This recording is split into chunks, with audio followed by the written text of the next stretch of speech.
Bonjour à tous, je suis Fabien Rateau, je travaille à l'unité technique et connaissance des Antilles pour l'OFB. Donc là je suis basé en Martinique et l'unité dont je suis responsable est compétente à la fois en Guadeloupe, à la fois en Martinique. Et peut travailler aussi un peu sur Saint-Martin. On travaille principalement sur 3 domaines d'expertise.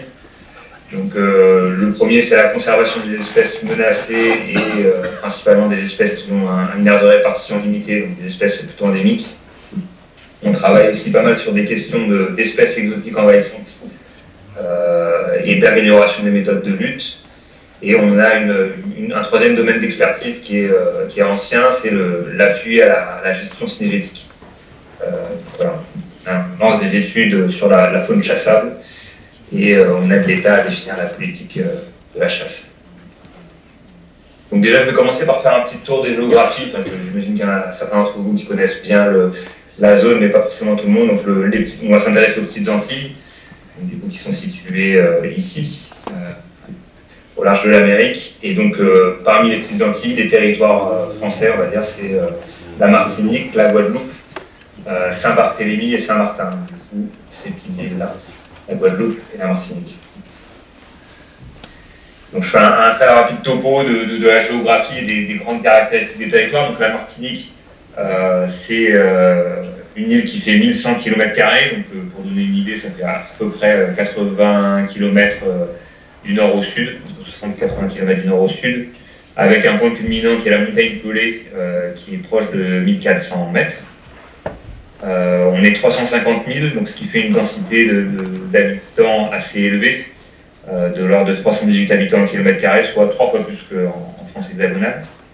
Et malgré ça, on arrive à avoir quand même une proportion d'habitats préservés et protégés relativement élevée, de l'ordre de 6% des habitats de Martinique sont en réserve biologique intégrale du régime forestier. Pour la Guadeloupe, donc on est sur un archipel. On a 2 îles principales qui sont ici la Basse-Terre, donc une île plutôt montagneuse, et ici, du coup, la seconde île principale qui est la Grande Terre, une île qui est plutôt plate et plutôt calcaire, séparée par un petit bras de mer. Et on a aussi des îles qu'on appelle les îles du Sud, Marie-Galante ici, la Désirade ici, et les Saintes. Tout ça fait un peu plus de 1600 km². Le point culminant, c'est la Soufrière, qui est basée plutôt dans le sud de la Basse-Terre, qui est un volcan, et donc on a une densité d'habitants qui est un peu moindre que celle de la Martinique, et un parc national dont le cœur de Liens couvre 11% du territoire. Voilà pour les petits côtés géographiques. Moi je vais m'intéresser, même si on est compétent aussi sur les 2 autres petites îles des Antilles françaises, je vais me concentrer principalement sur la Guadeloupe et la Martinique, pour que ce soit un peu plus facile, parce que aussi c'est des endroits que je connais le mieux. Alors je vais commencer par vous faire une très très rapide présentation des mammifères non volants qui sont natifs, qui étaient natifs de Martinique et de Guadeloupe. Donc ça va aller très très vite. On avait une diversité qui était assez limitée, liée au fait que c'est des îles qui sont réputées océaniques, donc qui n'ont pas été raccordées à aucun moment à un continent, et donc pour lesquelles la dispersion se fait principalement via la mer. Pour les mammifères, ça ne marche pas très bien. Et donc on avait, à notre connaissance, uniquement 2 espèces de mammifères non volants natifs qui étaient de la famille des Chrysitidés. Donc c'était un groupe qui était largement réparti à travers les petites Antilles. Donc ça c'est une figure d'une étude de Selena Brace qu'elle a faite en 2023 je crois. Et on a du coup une vingtaine de populations insulaires qui étaient connues, qui sont connues par des ossements principalement. Tout ça a disparu, donc on a eu un taux de 100% d'extinction sur ce groupe-là, probablement à cause de l'introduction d'espèces exotiques envahissantes et un peu de la destruction d'habitats. Donc tout ce qui nous reste pour la Guadeloupe et la Martinique, c'est ça, donc les individus naturalisés pour le Mégalomys demaresti, qui était le rat pylori endémique de la Martinique, qui s'est éteint plutôt tardivement, on va dire au début du XXe siècle. Et puis pour la Guadeloupe, on a eu une extinction de l'Ancylomys raii, qui est intervenue plus précocement, sûrement autour du XVIe siècle. Et donc on a quelques ossements qui restent, mais il ne nous reste plus grand-chose malheureusement de cette faune native de mammifères non volants. voilà, c'est forcément très très court cette partie-là. J'aurais préféré pouvoir vous les présenter plus en détail, mais ils ne sont plus là. Ce qu'on a maintenant en termes de mammifères terrestres, enfin, non volants sur les îles des Petites Antilles, c'est principalement des mammifères exotiques, c'est que des mammifères exotiques.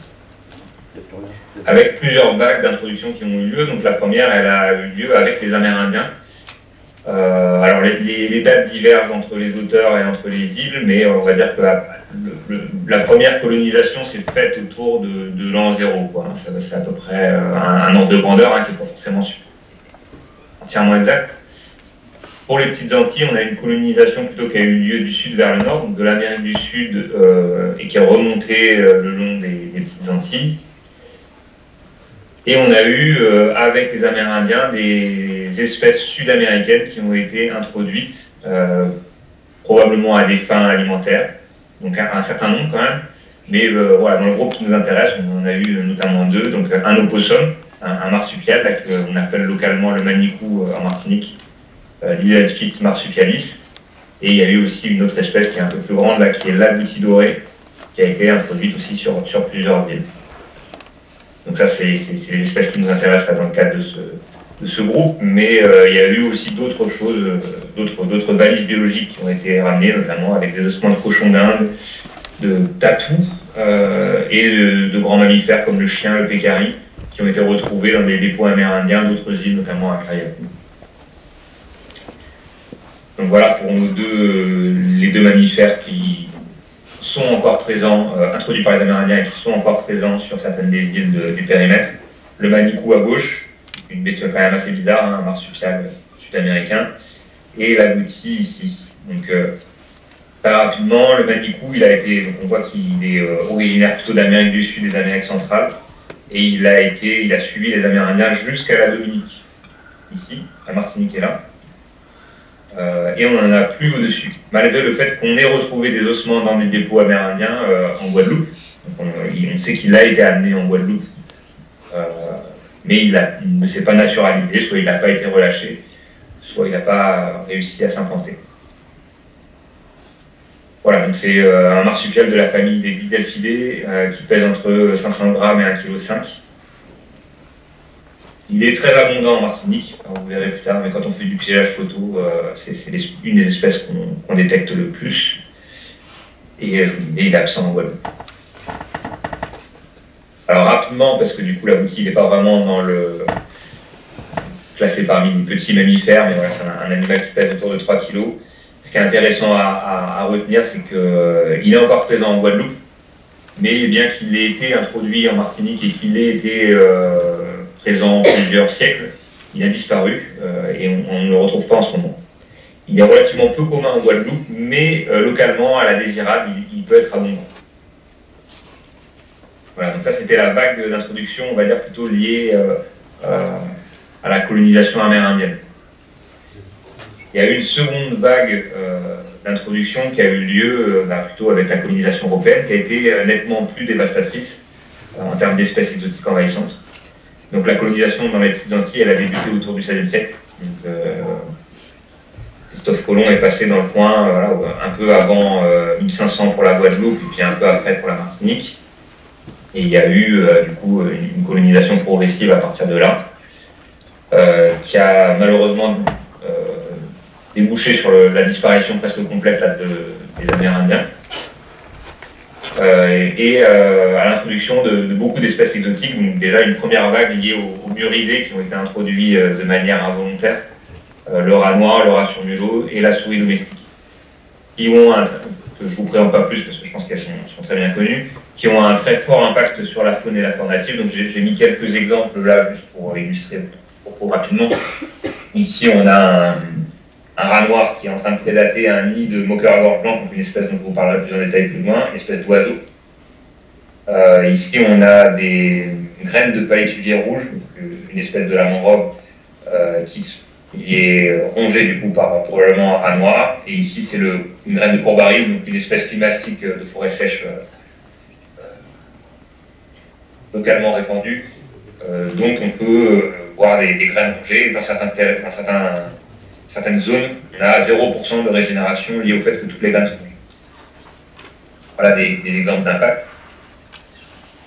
On a eu plus tardivement un autre mammifère qui a été introduit, qui est la petite mangouste indienne, Urva opunctata. C'est un mammifère qui est originaire d'Asie.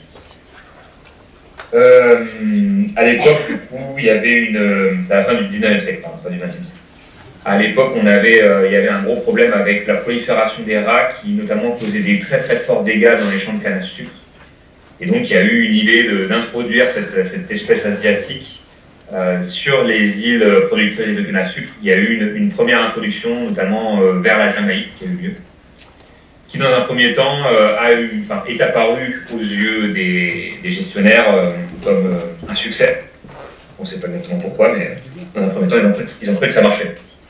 Et donc, on a eu une introduction secondaire de la Jamaïque vers les autres îles des Antilles, une trentaine d'îles des Antilles, qui a eu lieu. Qui malheureusement,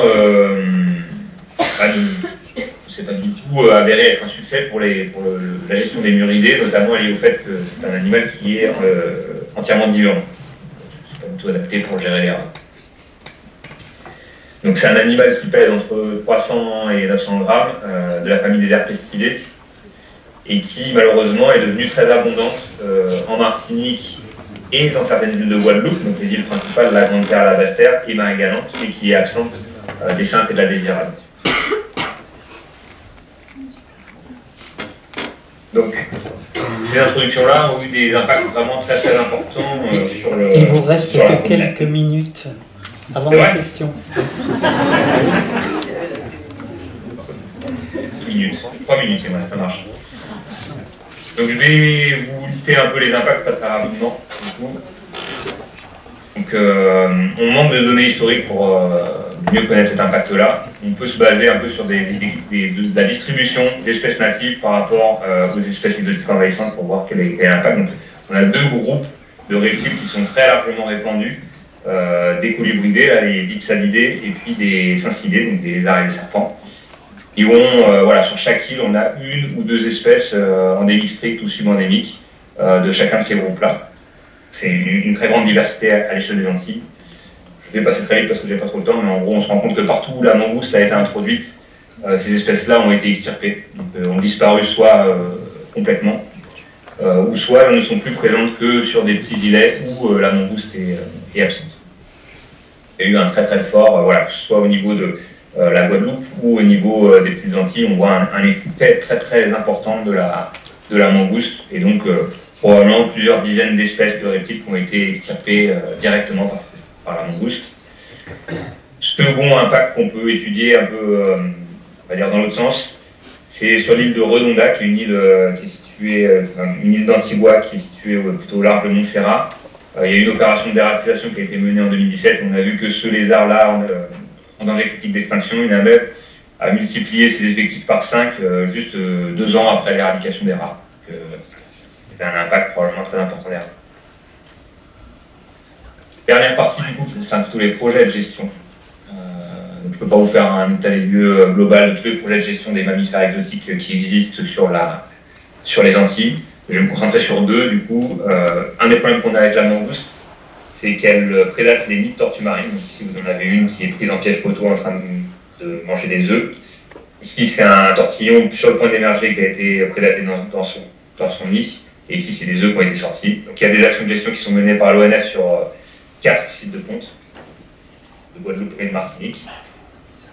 Nous, l'OFB, du coup, on contribue en tant qu'assistant technique en essayant d'améliorer les techniques de piégeage. Donc là, ça, c'est un piège néo-zélandais qui a été testé en 2023 en Martinique. Et puis en améliorant un peu les dispositifs de piégeage, en prenant en compte l'occupation spatiale de la mangouste. Ça, c'est une grille de piégeage qui a été faite par nous. On évalue un peu l'efficacité de ces piégeages, on rentre dans le détail. Et deuxième projet de gestion du coup, qui concerne cette espèce-là, du coup le moqueur à gorge blanche, qui est un oiseau endémique strict de la presqu'île de la Caravelle en Martinique, qui n'existe plus que sur 500 hectares de forêt sèche, qui est classé en danger, et qui est menacé du coup par la prédation des œufs, notamment rats, mangoustes, chats et manicous. Il y a eu 2 lives sur le sujet et des actions de conservation, et depuis l'année dernière, du coup, on s'intéresse à ces prédateurs, on évalue l'abondance, l'occupation de l'espace, par divers techniques de CMR, de télémétrie et de piégeage photo. Et on envisage de lancer une étude pour mieux connaître l'effet de cette action de piégeage sur le succès de nidification du moteur. Voilà un peu pour illustrer les actions qu'on mène, de la CMR de Mangouste, de la télémétrie de Manicou. Et on voit bien, du coup, quand on pose des pièges photos sur les îles des Antilles, de manière générale, ce qu'on trouve, c'est des espèces rouges, donc des espèces exotiques, ici le rat et le Manicou en premier, loin devant les espèces natives. Voilà, ces vagues d'introduction-là ne sont pas terminées. On a un dernier arrivé là, dans les années 2000, donc une espèce d'écureuil qui est originaire d'Asie, qui a été introduite en Guadeloupe, pour laquelle j'ai assez peu d'informations. Et c'est un mouvement qui se poursuit, malheureusement. Voilà la bibliographie. Merci de m'avoir écouté. Je sais pas si vous avez...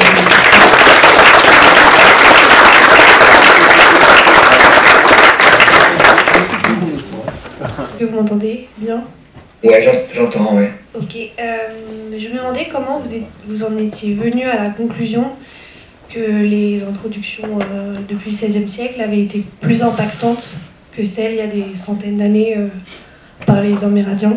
Est-ce qu'on peut comparer à des registres fossiles ou des données ouais. Alors, c'est pas si évident que ça à dire en fait. Je commence un peu, mais c'est surtout un nombre d'espèces. Et alors, moi, je suspecte le Manicou d'avoir eu un impact très très important sur la faune et la flore de Martinique. Je pense que l'agouti a eu bien moins d'impact sur celle de Guadeloupe et a même disparu de la Martinique. Et par contre, on sait que les espèces introduites par la colonisation européenne, notamment tout ce qui est rat noir et mangouste, ont eu un impact vraiment drastique. Enfin, le nombre d'espèces perdues, c'est énorme. Mais effectivement, l'impact notamment du Manicou est très mal connu et on ne peut pas vraiment le quantifier très précisément. Ok, merci. Encore une question, si vous voulez dire.